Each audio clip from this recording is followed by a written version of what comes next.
Okay, so welcome everybody to the session for those of you who've just finished your Talk Postgraduate programme. So this is all about your next step for your career. I'm Elizabeth Wilkinson and I'm the Careers Consultant for Postgrads at the university. And so if you're coming towards the end of your postgrad programme, you've probably seen me at various points throughout the year talking about the support which is available to you. Now, we're going to talk about the current job market. And I'll address the thing about confidence, what's happening in the current job market. We'll talk about recruitment this year, what's changed over the last pandemic year that you've all had to live through, and what might be different this year going forward. But in particular, I'm going to focus on the resources to help you manage your job search or your search for a PhD if you're going for a postgraduate study. And beyond the standard resources, I also want to talk about some smart tactics to help you uncover more jobs or more PhDs. So let me tell you a little bit about what's going on. Okay. Basically, job market is recovering mostly, and it's graduates and postgraduates are in a better position than most other non-graduates all the way through the pandemic. But coming out of the pandemic, or actually getting to a place where it's a little bit easier, obviously I think graduates and postgraduates are going to be in a really good position for lifting off in terms of your job search. A really important thing to think about is not to believe all the myths and the rumours and some of the media that you might see about what's happening in the job market. Bad news sells newspapers or gets clicks on websites, whereas good news or things aren't too bad doesn't really do it for them. So what I do is I focus on some reputable resources, in particular things like the Recruitment and the Employment Confederation. They've been tracking the job market throughout the pandemic and beyond, and Prospects Luminate, and Charlie Ball, who's based in Manchester, on the same site as the university, is our graduate labour market expert. So anything that Charlie tells me, I've learned to believe over the years. So where are we at the moment in terms of confidence?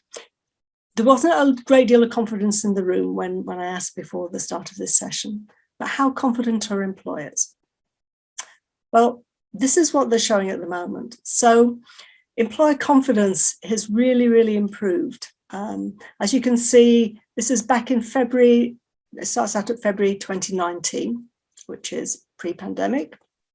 We get up to February 2020, and then obviously we have the large fall. So the blue line is the confidence in the UK economy, and the green line is the confidence in making hiring decisions and investment decisions. So those are the kind of things where they will normally be ready to recruit you. As you can see, we had a big fall at the start of the pandemic, rose a little bit, fell back again, and it's been a constant rise ever since. So employers are feeling pretty positive about recruiting, which is really excellent news for you. Numbers of job adverts, surprising number of job adverts active in the UK, 1.9 million in September.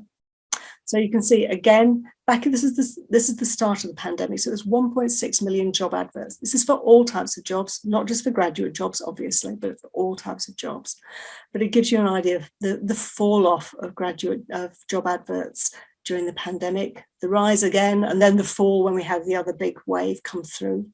And it's been rising and rising. I wanted to show you the very latest, and this only came out at the end of last week, and there's a sudden increase. And not all of that is going to be HGV lorry drivers. So that's, again, hopefully something which will give you more confidence. So I want to start talking to some of the resources that are here to help you with your searching for jobs or for PhDs. Now, the one which I think is really important that you know about is particularly as a Talk Postgraduate, is Talk Postgraduates and the recruitment year. So this has been updated for this year, and what you can see, if you go use the QR code, that will get you to the page which all my taught postgraduate resources are on.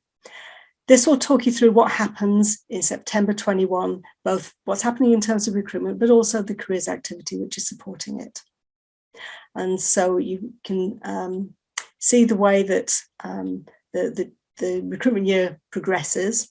Now, obviously, that's really aimed at those people who are just starting their Talk Postgraduate programme. So the one top tip I would give you is head over to the bit which is about September 22, because those tactics there are going to be ideal for you if you're looking for a job right now. Some of the other resources we've got, this time last year, we didn't have Career Connect. Now we've got Career Connect, and there are so many great resources that we can bring you through Career Connect, which was tricky for us to do this time last year. So please do go and explore all the possibilities within there. You can search for opportunities, which is our version of either jobs or PhDs. You can search for events, you can book appointments. There are so many things. So just having a quick look and see what's on Career Connect at the moment. You're looking for a job right now. The number of jobs or number of adverts for full-time jobs, not for part-time jobs, but for full-time jobs on Career Connect currently stands at over 1,000. Now, the tricky bit is that not all of those are going to be recruiting for jobs right now, which is obviously when most of you are going to be wanting to get something. Quite a number of those are going to be for jobs which will start in a year's time, and I'll talk you through the different types of jobs. But just be reassured that over 1,000 job ads on there already, and it's only still September. We've got loads of employee events coming up. They're still being added. You find that what happens is that all the finance companies and the banks and so on get in really early, and they're all over the place in terms of employer events at the moment. So you've got over 150 employer events which are going to be happening already, being put on our events packages for between now and Christmas. There'll be many, many more. So keep a lookout for those and spot for when they're coming in and sign up for those as quickly as you can. We've got some fairs coming up. Now, really important for you to know is that in terms of recruitment, in terms of careers fairs in the UK, for some of you, particularly if you're international students, I know it's common in most countries that you go along to a careers fair and you may get yourself a job at that fair. In the UK, it operates quite differently. Careers fairs are really about employers being able to promote their vacancies to you and let you know that they exist, but they're rarely going to offer interviews, they're rarely going to be taking CVs, even in a face-to-face fair. So there are great opportunities for you to find out more about those employers, and particularly to get information which you can use in those, why do I want to apply to you as an organisation? Things that you can learn from them at the fairs can be really, really helpful. You can ask them questions, and we've had some success, particularly with our graduate virtual fairs that we ran in the summer, in terms of giving you access to book in and get the chance to have one-to-one conversations with employers. So please do look out for those, but don't assume that you're going to get a job actually offered at one of those fairs. We've got some new resources, some of which have only gone live in the last week or so, about helping you learn how do you get through recruitment. So if you haven't looked at some of these pathways yet in Career Connect, do have a look. Really important one to know about, obviously, is the CV one, because you need to go through that CV pathway in order to get access to appointments, to get somebody to look or give you feedback on your CV. But we've also got support for you in terms of applications and cover letters, assessments, psychometric testing, the kind of things which hopefully you're all going to be thinking about very shortly, and a new one in terms of getting ready for postgraduate study. The other kind of support we've got is Career Set. Now, I think this is really important that you know about. If you're applying for any of the big organisations, a lot of employers are now using things like applicant tracking systems, which means that the first person who's going to see your CV is probably going to be a computer. So you really need to know what a computer thinks about your CV. So this is our way of allowing you to get some computer-generated feedback on your CV. I'm a fairly cynical, long-standing careers advisor, and I'm fairly skeptical about some of these online tools. But even I've had to admit it's pretty good. I tried putting through a CV which I thought was pretty good through Career Set, and it came up with some suggestions, and I had to admit it was right. So, I would recommend that you do use that. Also, if you've got interviews coming up, you've got Shortlist Me, and that's your opportunity to have a go at doing some of these video recorded interviews. A lot of them, the questions have been set by employers. So it means that you can have a practice. Nobody actually gets to see your output, which is useful because it means you can practice without a human being watching you and you're getting a little bit embarrassed. So hopefully that will give you some idea of some of the new support that we've implemented this year for you. And if you weren't sure about that, or you first investigated this at the start of your talk program, do go back and have a good explore, because there's a lot of new stuff out there for you. The one thing which is really important to let you know is that we do a lot of work to make sure that the support that we offer you doesn't stop at the end of your program. You can still use us for up to 2 years after you graduate. So we know that now is the time you probably need us more than ever. So all these kind of services, by and large, are all still available for you even after you've graduated. Now, I think this is really an important point to think about for those people who are doing taught postgraduate programs, because it can be a bit tricky to know which jobs you should be looking at. Now, start out with things like the graduate schemes. This is where you get the big name recruiters who are looking to recruit people into graduate training programs. These are generally jobs which are going to start this time next year, however. They often recruit a year in advance. It's not all the graduate jobs. It's only about 10% of graduates go into these graduate schemes. Really important to apply early. These are the kind of schemes which may accept any kind of degree subject. This is the one where it's, they don't mind whether you're doing a history degree or a biology degree. It's a program which will then give you the kind of training to give you the fast track into management. One thing that's really important to know is that these are really competitive programs. And because of that, it's not unusual for people to apply for these graduate programs after having got a year's experience. So don't necessarily assume that if you don't get in first time round with these graduate schemes, that's it, you've lost your chance. Sometimes it's important to go and get some work and then apply for these graduate schemes with that experience. And then you really are on your fast track into management. So they're worth having a look at. You might be thinking about a year's delay, but in that meantime, you could get some more good experience, which will give you a flying start into these programs. How do you find them? Well, there are adverts on the main big graduate job sites, and where you'll find details of those very often is if you have a look at our Which Career part of the Career Service website. There's a whole series of information, a series of pages about different types of work. One thing which is really useful there is it gives you links to either recruiters or to specialist job sites. So I would definitely have a look at those and see if there's any, if you're interested in engineering, different types of engineering, or if you're interested in different types of finance, those pages will direct you towards the best places to look for these graduate schemes. This is where people who are doing the careers fairs, they're going to be focusing on very often their graduate schemes. And remember, we've got 5 of those coming up in October and November. And you'll see lots of them in Career Connect. Now, one of the real reasons for looking at Career Connect is those are the people who want to target University of Manchester students. So if you want that list of employers who are going to want to target University of Manchester students, the one place you'll find those in is Career Connect. Okay, so those are the graduate schemes. Say small proportion of the graduate job market. So where does everybody else go? Well, the majority of people, and particularly the postgrads, go for direct entry or immediate hire. And these can be any size recruiter, the large ones and the smaller ones.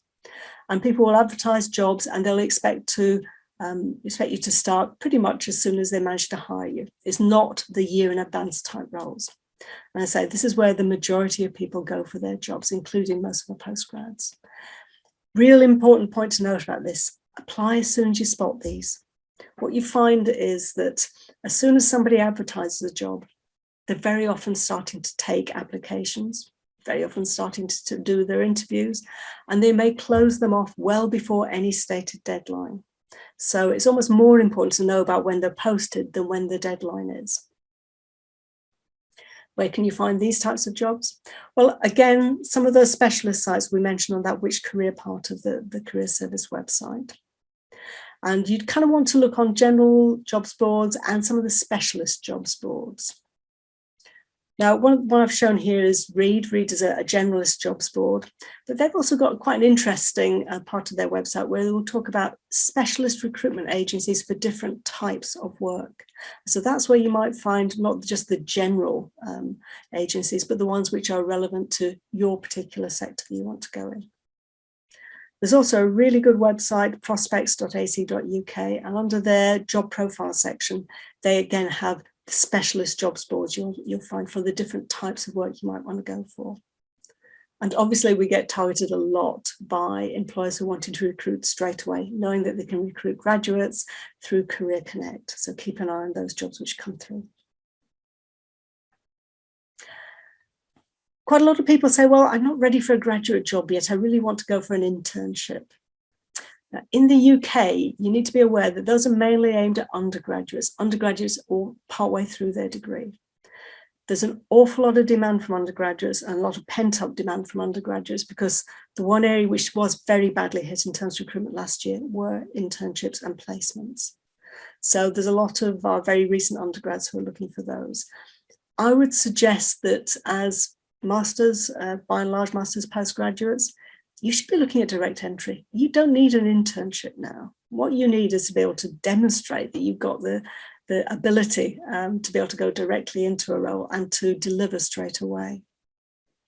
I'll talk you through an alternative approach there, which might help you. Just a point on there, you sometimes see lots of other countries, it is a standard way into the job market is going through an internship. Just make sure that you know if these are paid, or in some cases you even have to pay them if it's like a volunteer internship. In the UK, there are laws which mean that most internships should be paid.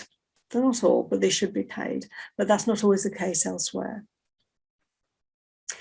Okay, so what if you can't find an internship, but you don't feel that you really want to commit to a full-time graduate scheme or one of these direct entry roles? Well, one suggestion is to kind of create your own internship, start looking for temporary or contract work, and then you use the job to gain the skills, the experience you need. And essentially, you know that you're creating your own pretend internship, but you know, it gives you, the employer isn't necessarily advertising an internship. They're just saying, well, I need somebody temporarily or for a limited term contract. You might be able to try speculative approaches for that. And if you present yourself not as somebody who needs training, but as a short-term solution to a problem, then you've got far more chance of being able to find some work which maybe you can use as your own internship. This could work if you're wanting to get into a field which is notoriously hard to get into. And so one thing you could do is you could make speculative approaches to smaller organizations saying, I'm looking for temporary or contract work, working in this particular media type of work, for instance, and find yourself some temporary work, use it as an internship, and then use that as your experience to get yourself the more substantive graduate jobs. Okay, now what about other types of jobs? If you're looking outside the UK, a lot of you will be, then do check local job hiring practices. It's really important that you know how the job market works because it doesn't always work in the same in the UK. The UK job market is quite unusual in that we will take often people into a graduate level role from any degree discipline. So you can kind of convert and transfer from one thing to another. That very often doesn't apply elsewhere in the world. So, you know, if you want to go into a particular marketing job, they expect you to have done a business or marketing degree. So check those out locally. One really useful thing is that European and global graduate roles quite often demand master's level entry. So as taught postgraduates with that master's level qualification, that makes those jobs a real possibility for you. And outside the UK, internships can be more commonly used than in the UK, but just be aware that in some cases, particularly in the US, these may not be paid internships. So if you are looking outside the UK, what I would also suggest that you do is keep up with local news and try to get some kind of local contacts in the countries that you're wanting to apply into to get inside information. And I think that's particularly important given that it's harder to move around the world at the moment. it's not so easy even just to get on a flight anymore. So that will affect the job market as well. Now, if you're looking for jobs outside the UK, there are some sources which could be useful to you. So this is whether it's going back to your home country or whether it's wanting to work in a third country, or a UK student wanting to work elsewhere. Prospects have got some really good information about working in over 30 countries around the world. GradLink is a website which has been set up from the UK, but particularly targeted at our international students who are studying in the UK, but then are planning to go back to their home country. And there are lots of home country employers who are looking for you as somebody who's got a real understanding of the UK, what it's like to either operate within a UK environment, but to take that back to your home country. So I would certainly keep an eye open on that. And at the University of Manchester, we've got Passport Career, which is licensed for you to use. So if you are wanting to go and look at what's the job market like, what is application etiquette, what some of the job links are in 80 countries across the world, we've given you access to Passport Career. So you need to use registration code. As a graduate, you need to get that registration code. But if you go and have a look at Passport Career, that will give you kind of inside information about applying for jobs all over the world. It's a US-based organization, and so it's particularly strong on people wanting to go and work in the USA. So do have a look at that if that's on your radar as well. Be aware, though, I suspect it may not have been may not be completely up to date in terms of what are the very latest about the pandemic and how that's affecting recruitment around the world. But it's going to give you some good starting points, and then use some local information to try to get to what's the current job market like in different countries. Now, what about PhDs? Well, this is what's happened in terms of the job market, or the PhD market, over the last few years. So I've had a look at jobs.ac.uk, which is one place that PhDs get advertised, as well as academic jobs. At the end of September and the end of October, as you can see, there's a ramp up each year. So back in 2018, there were about 400 ads at the end of September for PhDs on jobs.ac.uk, ramping up to over 500 by the end of October. A little bit down in 2019, but by October we were back again. And that, of course, dropped dramatically last year. There was still some recruitment going on, but it was much lower than previous years. However, I've just been checking, and today we're already up to, I think it's about 240, 250 type PhD adverts on jobs.ac.uk. So I'm feeling pretty confident that's going to go back up for the end of October.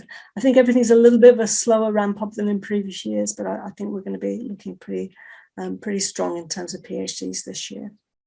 If you have a look on things like findaphd.com, which is one of my go-to resources, there are over 1,700 funded PhDs on there, and that's funded for if you're a UK student. If you're an international student, I think there are about 1,100 funded PhDs. So, there's a lot to go at. One thing which you may not be aware of is that UK government funding for PhDs now is open to all nationalities. There's a limit on how many international students universities can take in terms of using the UK government funding, but it does mean that that is now opened up to all, including our former EU students here. I would say that if you're thinking about PhD, start making contacts with academics right now for PhDs, which are going to start later, either next year or maybe in January. So definitely it's a good time to be starting to make your approaches and seeing what kind of PhD opportunities, particularly on the funding, are going to be coming in, often for deadlines of around about Christmas-ish. So I would definitely be looking right now. Okay, Sarah, any questions come in? I can't see very much going on in the chat. Any questions which I need to deal with right now? We have a question about where to start. It's very daunting. There's lots of things to do. So do you start with your CVs and cover letters? Do you start with interview practice? Where to start? Oh yeah, there's so much to do. I do appreciate that there's a lot to throw at you. I think let us help you through these kind of things. So I would start by looking at what kind of what are you looking for a start off? Because that will help to dictate what kind of CVs you might go through, what kind of assessment process you might go through. And I think more than anything, if you are looking for particular employers, do look out for all the events which are coming up, because these employer events generally take place once a year, and that might be right now. Do keep an eye on the job adverts which are being advertised, because again, for some they'll be recruiting right now once a year. Beyond that, I would suggest that do use Career Connect. Some of those pathways that we've put in place this year are designed to help take you through step by step and guide you towards the resources which are going to make it easier for you to know what to do next. So yes, you need to get your CVs up to scratch normally, depending on the kind of opportunity you're applying for. Yes, you do need to think about interviews, but they will generally come a little bit later. And when it comes down to it, there are human beings here. So Sarah's here, I'm here, Jenny's here, and a whole raft of other careers staff who are going to be here to help you, whether it's with drop-ins, whether it's with web chats, whether it's with careers appointments, whether it's our applications advisors who are on board now, who are busy giving feedback on applications. So there's lots of support here for you.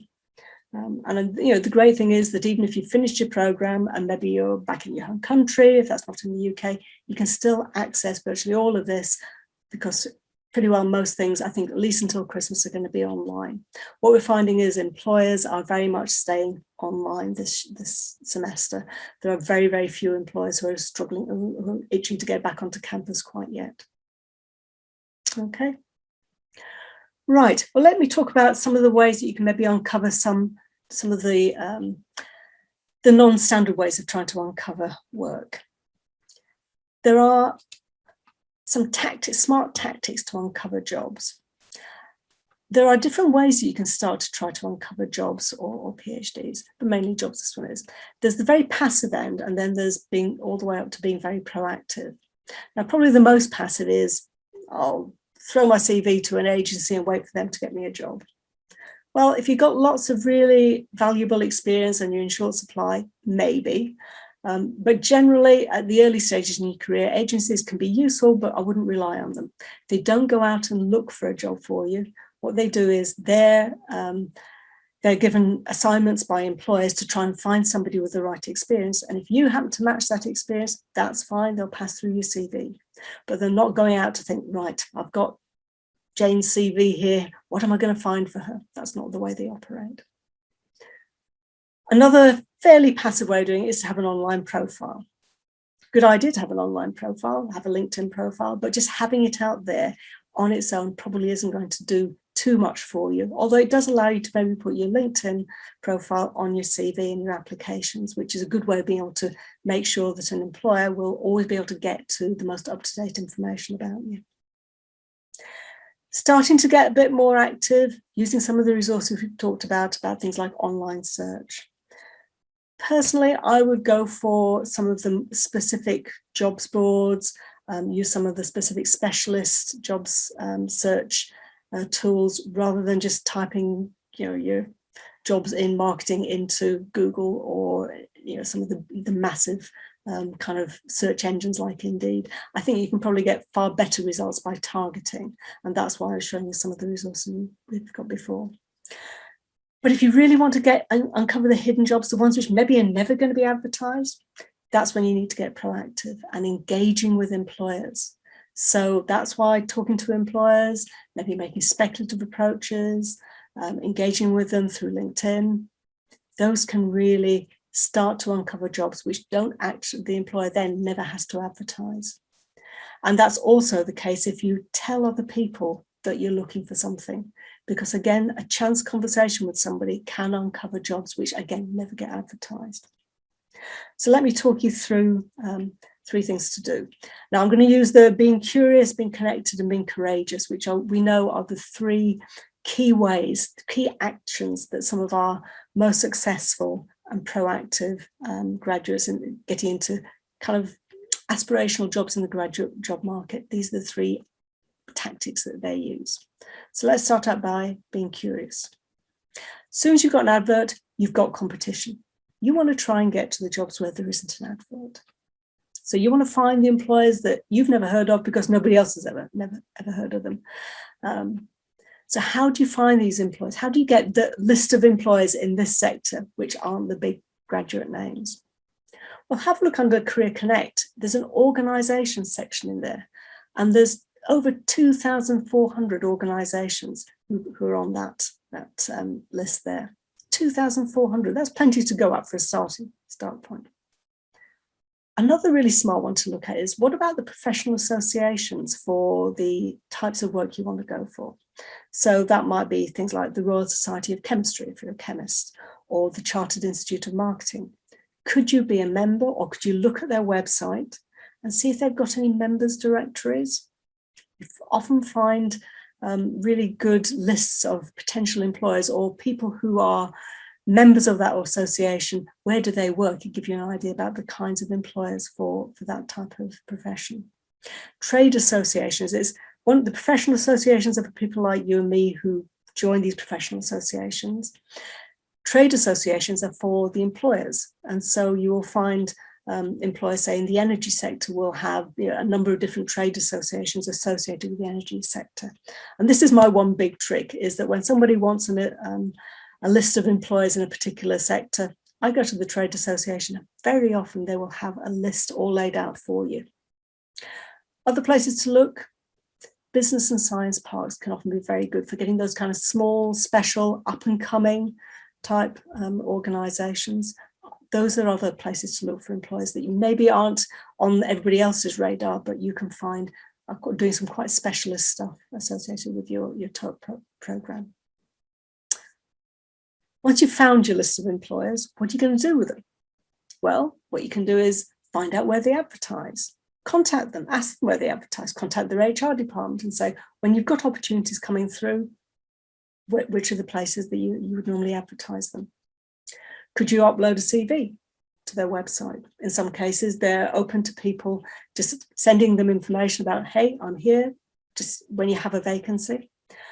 And the same with speculative approaches. Could you write to them or email them directly with a nice positive speculative covering email and a copy of your CV?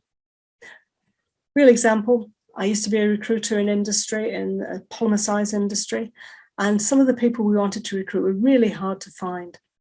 And so whenever somebody sent us a speculative approach with the right kind of background, we would keep them on file. And when I needed to recruit, the first thing I did wasn't put out a job ad. I went back to that file of speculative applications from people who'd applied in the last 6 months. Okay, another route though this you can use is following people on LinkedIn. Following people on LinkedIn puts you on their radar. So you may find searching LinkedIn in terms of the different types of sectors, or people who are in the kind of key jobs you'd love to do, find out what their employers are and then go and follow them on LinkedIn. By putting yourself on their radar, sometimes you even get approached by them if you've got the right kind of background for them. Okay, so that's being curious. What about being connected? Now, I am going to focus on LinkedIn here. I think it's such a useful resource now. I kind of resisted it for a while, but frankly, I'm all in with LinkedIn now, full on. It's a really strong professional network, millions of people on there. I would suggest that you want to be findable. It's not necessarily just about you finding things. It's certainly not just about you looking at the job adverts on there, but it's about other people being able to find you and find out about you. So in order to be findable, you want to complete your profile as fully as possible. You want to connect with lots of other people, and that can just be your friends, family, other students, particularly if you connect with everybody who's been on your program or programs, because they may not be able to give you a job right now, but imagine where you'll all be in 10 years' time. You can have an amazing network. The more active you are on LinkedIn, the more people are able to find you because you come further up the search terms. If you follow employers, if you join specialist groups, there are lots of ways of making yourself more visible on LinkedIn. So I always check out some of our resources and webinars. Suzanne in particular has got some amazing content on our website, all about how to use LinkedIn and how to the best of effect. One thing I would suggest is investigate some of the groups. Now, particularly if you want to go into a specialist area, maybe which is related to your particular field from your taught program, there are some very, very niche groups. But if you're involved in tissue engineering, regenerative medicine, and I know there are master's programs in that, so why don't you go and join that group? You've got over 1,500 people who are working who are in that group, who have something to do with that field, and start to see what other people who are in the group do. You might got some really good ideas about what types of employers there might be, but also it means that if people are searching for somebody with some very specialist knowledge, recruitment consultants tend to search within those groups, so you will come to their attention. Okay. Now, it's not just about LinkedIn. PhDs, make sure the potential supervisors know that you're available. Particularly if you're looking for a PhD and you'd ideally like to start before next September, there's no harm in letting people know that you are available and you are still really keen, because you never know who's going to drop out of that PhD or not take it up and decide they're going to go for a job instead. Okay, so definitely let people know, let supervisors know that you're interested. Oh, and it is possible to find PhD opportunities on LinkedIn. I was speaking to a taught masters, a PhD student from a couple of years ago who'd done her master's degree elsewhere. She was browsing through LinkedIn and said that she was looking for a PhD, and the advert for a funded PhD at the University of Manchester popped up through LinkedIn. And she ended up taking it. So it can even work for PhDs. The final bit of advice I give in terms of being curious and being connected is being courageous.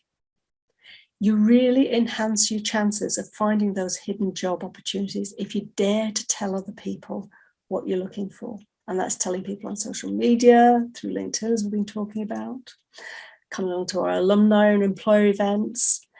If you're part of a professional association, get involved with their networks, even just telling your friends and your family. The more people you tell what you're looking for, the more chance there is that somebody will say, you know what, my sister's married to somebody who works in that field. Why don't you just ask him about some advice?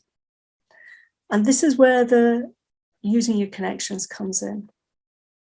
You can obviously use connections if they've got jobs available for you just by applying to them. But very often, one of the best use of your connections is to ask them questions, to learn from them. And by learning from them, it's asking them, okay, you're working in this field. I'm interested in getting into that area. Could I just spend 10, 15 minutes picking your brains about what it's like in your job, how people get in, getting a little bit of feedback maybe on my CV. So without actually hassling them to get a job, you're actually learning a lot about how to get into that type of work. But it also means that they then know that you exist and that you are then findable for them. Finally, I would say in terms of being courageous, be brave enough to offer other people support. The more that you help other people and get used to that kind of to and fro of I'll help you, not because you're going to help me back, but just because it's a good thing to do, you'll get known for being somebody who's really super helpful, and other people will want to help you. They'll be looking out for you. So those are 3 ways, being curious, being connected, and being courageous, that you can really ramp up your job or PhD search and take it beyond just looking at the job ads which come across the page when you're looking on Career Connect. Okay, Sarah, any final questions? Yes, we've got some questions coming in around looking for temporary contracts before maybe looking for a graduate job, also part-time jobs, and looking back on internships and just ways to find all those other types of jobs, strategies.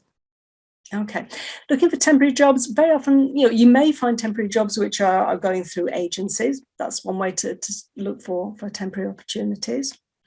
Making those speculative approaches. It's quite hard to do a good speculative approach, so I would suggest that you get some feedback, and it's probably on your covering letter for those. But presenting yourself as a potential solution to a problem by, looking for 3 to 6 months temporary or contract work. I've got experience in X, Y, and Z. Any opportunities, please do let me know. That would be one way of doing it. In terms of part-time jobs, got to give you a plug, Sarah. So on Thursday, I understand we've got a part-time jobs webinar. So I would suggest that you have a look at that. Join us there on Thursday, and look at some of the resources again on Career Connect, and a lot of resources on our website about getting part-time jobs as well. But I think, you know, in most cases, you're going to be looking for temporary positions if it's not a permanent full-time job. And some of these kind of generic job boards are perfectly okay for temporary or contract work. Don't ignore those. They can be a really good starting point, and then you move on to something else. It's a good way of getting some experience on your CV. Anything else then, Sarah? Yes, I've got a question about when you're applying for jobs in big companies and you might be interested in different roles within the company and might want to transition into other roles within a company, is it a good idea to take those sort of jobs, or is it better to maybe get an internship to explore roles first? Oh, it's a really interesting one. My view, it's not always the case, but by and large, the idea about getting into an organisation and then moving sideways is quite a savvy one. It's quite smart. I can well remember going to visit more than one employer where they've come along and said, here are as a careers consultant used to go and visit employers, and they would show you, here's our latest round of brand new graduates and our fancy graduate management training scheme. It was interesting to discover not only that there were people for whom it was their second job, but also there were people for whom they'd actually worked for that organisation for the last 6 months to a year and were moving sideways. So it's a recognised route. Very often with some employers, if you go in and you are very good, you prove your worth, then the opportunity to move sideways is not unusual to make that kind of a move. So I would suggest maybe getting, if you're stuck in a routine job and it looks like it's not going anywhere, then move on to something else. Don't just sit there waiting forever for your fabulous opportunity to happen just because you're with the right employer. Anything else, Sarah? Should we move on? I think there's an interesting point about part-time jobs. I mean, I don't know the context from the person who asked the question, but there's a difference between casual jobs, which you might do part-time while you're a student just for money or because you need to pay the bills. And there's also part-time jobs that you might need to do part-time because you have caring commitments or another job that you're also doing part-time. And I've noticed on Career Connect, there's been an increase in part-time contracts. So actual real kind of proper jobs, as we might call them, mixed in with the working in Nero as a barista type jobs.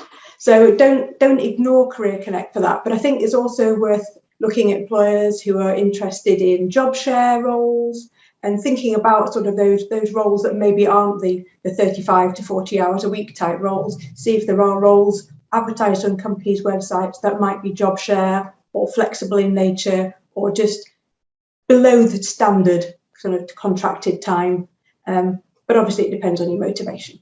Yeah, it's a really interesting point. I mean, I think we're probably in a state of flux in terms of the job market and the way jobs are constructed and configured. And it's been a common thing that anybody who's wanted to get into any kind of creative sector type of role, they've normally been doing a part-time role and then another part-time or multiple part-time roles. So don't feel that you have to go for the one big career full-time permanent job straight away. You can use this time to explore the other options which might be there for you before necessarily committing. Okay, let me just tell you a little bit about the support that we've got available for you, which is coming up, because I realise we're just about at the end of the session.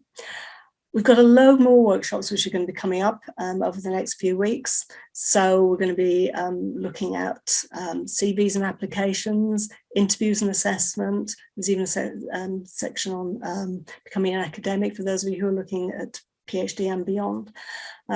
So do have a look on Career Connect.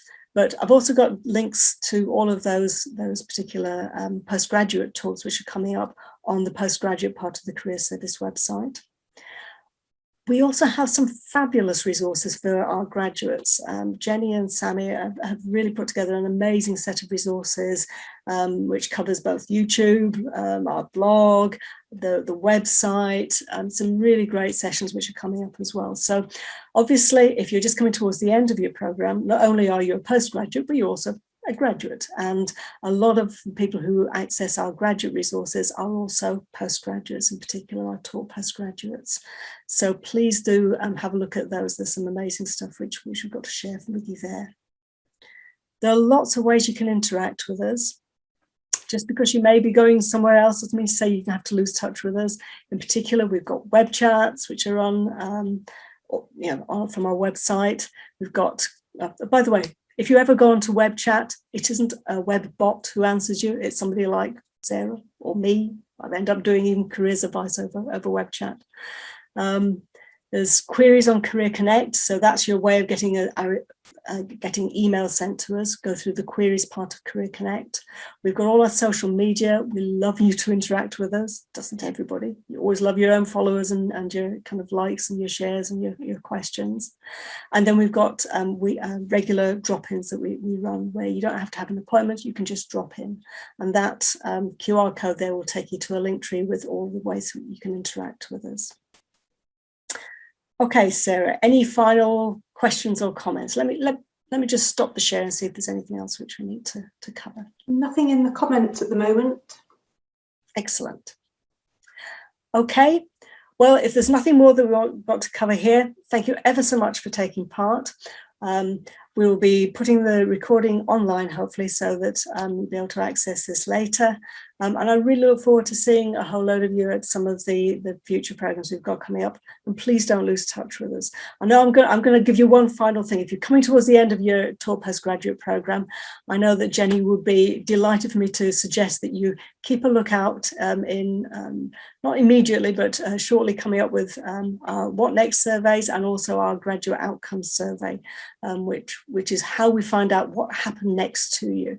That's really important that you complete that. It helps us in terms of knowing how to target our resources, but particularly it helps us in terms of informing future graduates and postgraduates about the career opportunities which are available to them at the end of their programs.